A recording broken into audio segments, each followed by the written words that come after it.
Welcome back to Rustin's Rundown, the first one for YouTube. The first video I posted wasn't really meant for it, but as I'm saying that, I'm realizing filming vertical is going to be a problem. So going forward, we're probably going to have to flip the board. Before we get into hockey, I want to mention HardchuckStrong.com. Dale Hardchuck, who we just lost in the hockey world, legend or sport.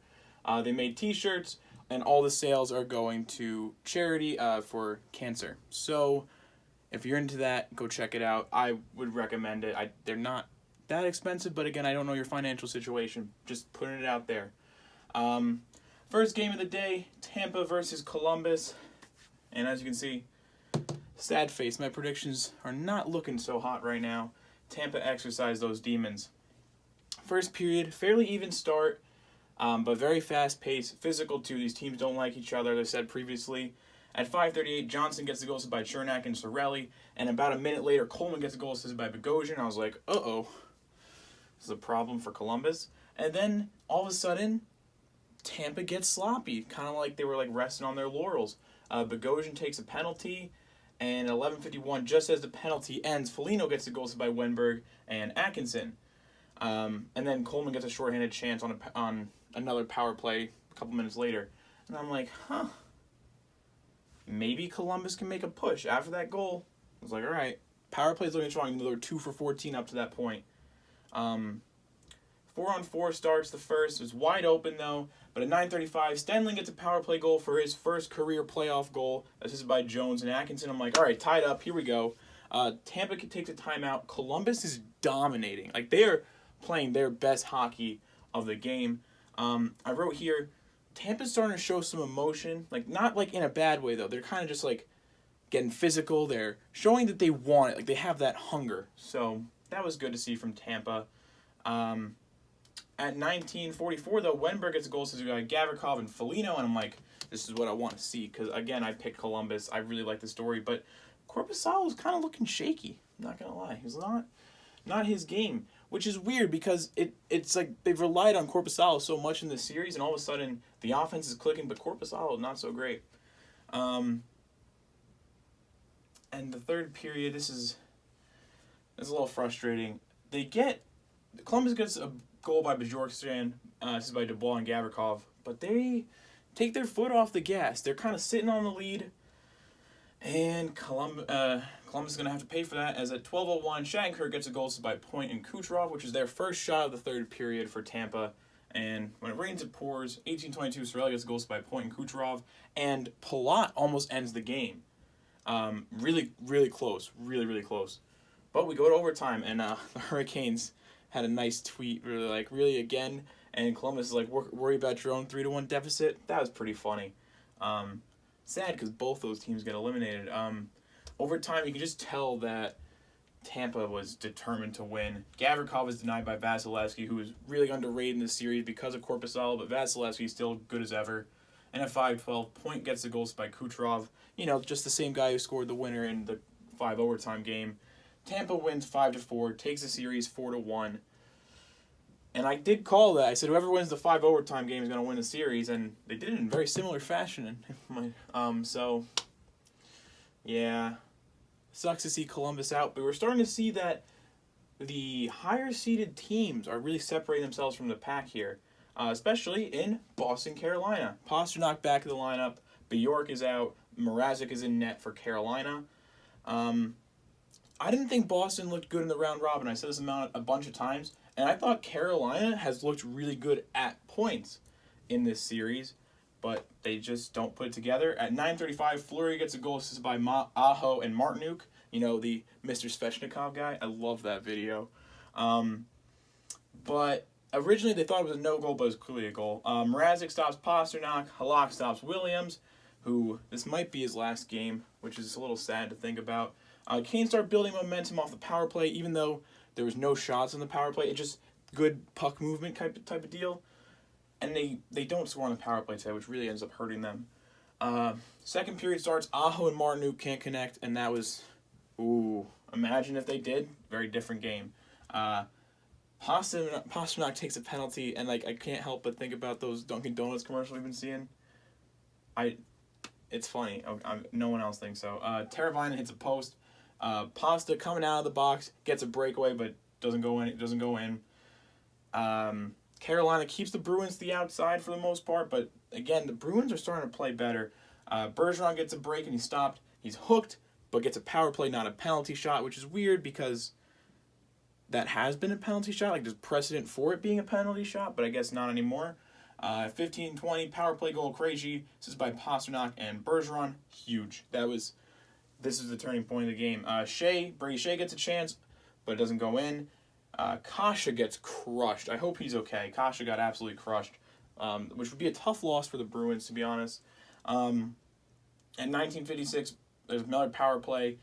Bergeron scores it by Krejci and Pastrnak, and that cannot be a goal. If you're Peter Mrazek's like looking at the clock and like, oh, I guess we're done. They're not going to do anything. And Bergeron's thinking the exact opposite. Like, oh, there's not a lot of time on the clock. Let me just throw it at the net. And it's a goal. Now it's 2-1 Boston. And that's how the game ends. So clearly Carolina did something wrong. Third period is a strong penalty kill by Carolina to start, but they can't catch it on their own power play. Mrazek was great on another penalty kill, but keeping it a 1-goal game, but he gets no help from his offense. Something that I'm starting to notice with a lot of teams, when they get a lead, they kind of run a trap and just let the game happen, which it almost ends up hurting them, but it's fine. 2 minutes 30 left in the game, and Carolina goes empty net. I'm sorry, I don't know what that was. Halak stops Williams, which, again, might be his last game, so that might have been his last shot, and that's poetic and sad. Slavin gets a chance, but nothing comes of it. Boston wins the series 4-1 with a 2-1 victory today. Another sad face because, again, my predictions were god-awful, apparently. I really thought after the sweep of the Rangers that Carolina was going to do something big. I was expecting to see, maybe a Vegas-Carolina Cup. That would have been fun, but oh well. I'm hoping for Vegas-Colorado in the Western Conference Final. That would be nice. Because Colorado, Jesus Christ. Arizona. Welcome to the big leagues, kid. Here's the thing. When this game started, Arizona didn't look that bad. They really didn't. For the first couple minutes, literally the first couple, they looked fine. And then 4:39, power play goal, Kadri, this is by Landeskog and McKinnon. And Leafs fans must be really salty because Kadri has been ridiculously good. Granted, Arizona, but also way better than he was on the Leafs. Anyways, and then again, they get another power play. This time Girard by Burakovsky and Coyotes. Not Coyotes, oh my god. Comfer, I'm sorry. There's just no fight in Arizona after that. It was a tough watch. Even commentary is like, oh yeah, this is over. 18:32, Kadri gets another goal by Burakovsky and Donskoy.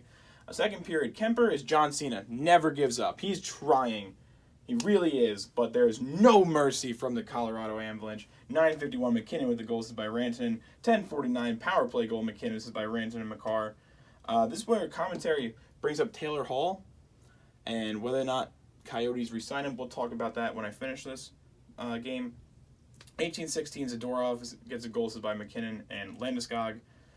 And oh man, it's just sad. It really is. I really wanted Arizona to do something in these playoffs, but nope. Start of the third, Ronta's in net because Kemper just deserves more respect than he gets. You can see that this period, Colorado is just showing class. They're taking their foot off the gas, just trying to stay healthy for the next round because there's no way they're losing. 6:51, Keller gets a goal by Demers and Stepan, which, that's nice, I guess. I mean, you didn't get shut out. And 15-19, Comfer gets a goal by Nieto. No Selly. Really classy move there by Comfer. No goalie pull by Arizona. They knew it was over. And another sad face because I really wanted Arizona to do something. I really do. I like this team. I really do. It's sad. So I wrote right here, do they blow it up? Their coach needs to get fired at least. With the GM already gone, and the coach is probably on the way out too.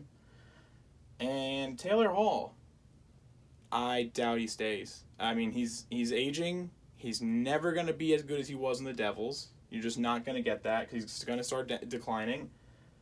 I don't think he's worth the money with the way that with the cap saying flat. I don't think he's worth the money. I really hope that this core can do something though. I really like Clayton Keller, Lawson Krause. That's pretty much it. That's pretty much it. But I do like these guys. I like Stepan and Osterley and Chikrin. Like, also Kemper. I really like Kemper. This team deserves something better than 7-1 in back-to-back games. It's tough. Montreal, Philadelphia. Their first interesting game. This was a lot of fun. The first goal is a big deal in these games. Because whoever scored the first goal has won each game so far. 2:53. Armia gets a shorthanded goal by Wallet and Kulak. Wallet just chucks it at the board. It bounces perfectly and is right there for Armia, which ends Carter Hart's shutout streak. So he gets a minute, 122 minutes and 53 seconds. I'm pretty sure that math is correct. Too many turnovers by Philadelphia. Their defense has been a little shaky this whole series, but it's not. They did have 2 shutouts, so shut up, Gary. But at the same time, it's fine. Price stops Kevin Hayes on a breakaway. Price again, just being Price. Price is really good throughout this series and throughout the playoffs so far. Also, this was fun. On the power play, the Flyers had fans piped in, yelling at them to shoot and stuff. I thought that was funny. I don't know if anybody else noticed that. Second period, Kotkaniemi. Ooh, buddy. That's a bad penalty to take. He takes a boarding penalty, gets 5 in a game, and that's big. I really thought that after that they were going to lose, but nope. Even despite it, 2:35, Voracek getting a goal on the power play. This is by Giroux and Provorov. You let the Flyers score on the power play, you deserve to lose, but they didn't. Wallet and Price had a really nice moment where Wallet just stops the shot and just hand passes it to Price. It was really cool. And I thought they were going to kill the rest of the power play, honestly, after that. But at 6:37, Voracek with another goal on the power play is by Giroux and Couturier. But Armia, not about that. 10-12, he gets a goal assisted by Kulak. And a minute later, 11:30, on the power play, Gallagher finally gets a goal assisted by Suzuki and Drouin. Armia also then almost completes the hat trick, but he's offside, so oops. Third period, Armia misses high, so again, no hat trick for Armia. That would have been nice. He's a good player. Hayes draws a penalty, but not a penalty shot. Another instance of, well, there's precedent for penalty shot, but how come it's not this time? I don't know. Ask the refs. Oh, wait, you can't. It is what it is. 10:37 power play goal by Farabee, by Voracek and Couturier. And I'm like, okay, overtime. No. Nick Suzuki with the goals by Duran at 10:59. He patted Carter Hart on the head. What a cheeky bugger. Gallagher is bloodied. He's officially got a broken jaw and is going to miss the rest of the series. At least that's what I read this morning. So we'll see if that's actually true. 1:20, Flyers go empty net, and a 1942 empty net goal, Denos is by Lehkonen, which leads to some tempers blaring over. Gallagher's yelling at guys on the bench. He's on the bench. He's yelling at guys on the bench. He's bleeding all over the place. And then there's that little 7 seconds left or whatever, and then Philly's like, let me just hit you. And then this guy's like, I'm going to hit you. And then so scrum ensues, and that was nice. So the next game, can't wait. This is a great series so far. I'm really, okay. Watch myself there. It's been boring, to be honest, but they're physical. They're kind of playing old-fashioned hockey, which is nice. If you like goalie duels, it's fun hockey. But now it's about to pick up. I still think it's Philly series, to be honest, but Montreal, it's hard not to root for them, right? Vancouver, St. Louis, Allen is still in net, which I'm like, I prefer JB. I get why he's not in net, but Jordan Binnington, I prefer. Bertuzzo is also in for Gunnarsson, because Gunnarsson has some sort of injury. Vertanen and Gaudette are also in the lineup for Vancouver. Early in the first period, Allen takes a delay of game penalty, which, why are you doing that, my guy? You can see Vancouver's fired up. Very fired up. Pettersson misses a shot high, though. And then Horvat's denied, then Schen's denied. So they're just kind of trading blows. 13-15, Tyler Mott with a shorthanded goal. Whoa. Wow. That was fun. That was a really fun goal. You should look that one up because I cannot share these highlights or I will get attacked with copyright. But that was great. Marström stops Perron. 15-41, though. Schenn gets a goal by Sundqvist. A lot of S's there. They're going back and forth again. Late in the period, though, O'Reilly gets a goal at 19:31, assisted by Blaze. And who's that? Dunn. Yep. I don't know who that guy is. Sorry. So, yeah, Blues take a 2-1 lead after the first. We go into the second. Blues get a power play on a non-existent high stick. Is one of those things where he just shoots his head back and, oh well, just got to deal with it. You can't call things you didn't see, but you can call things that didn't happen apparently. Whatever. I'm not a Canucks fan. I don't know. It just kind of bugs me. Just get the calls right. 5:51. Sanford gets a power play goals by Thomas and Bozak. Enter Markstrom. So they're down 3-1, and most of the time, I would say that Vancouver's done, but Markstrom just starts stopping everything. 11:54, JT Miller gets a goal by Virtanen and Pettersson, and 16:08, Virtanen finally gets a goal. This is by Miller and Pettersson, so they're chomping at that lead. And then at 18:17, Mott gets a goal by Suter and Stetcher, and now they have the lead. And whew, Vancouver's a fun team. Fun team. I'm loving this series. Edler catches a skate to the ear from Kyrou.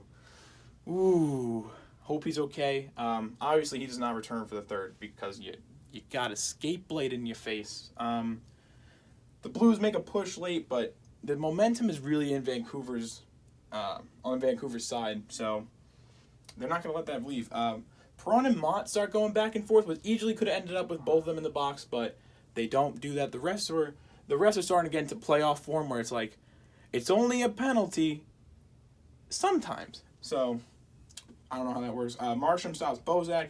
The Blues' penalty kill has been insane. Like, early in the series, the Canucks can just kind of pass and do what they want. Now it's Blues. The don't even get a power play. It's not even worth your time, Canucks. Like, they just own it. Perron can't jam a shot in. It was really close for Perron, but couldn't get it in.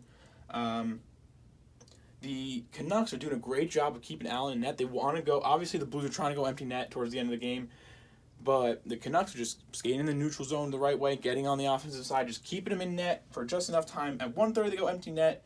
JT Miller misses the empty net, and I'm like, oh, here we go.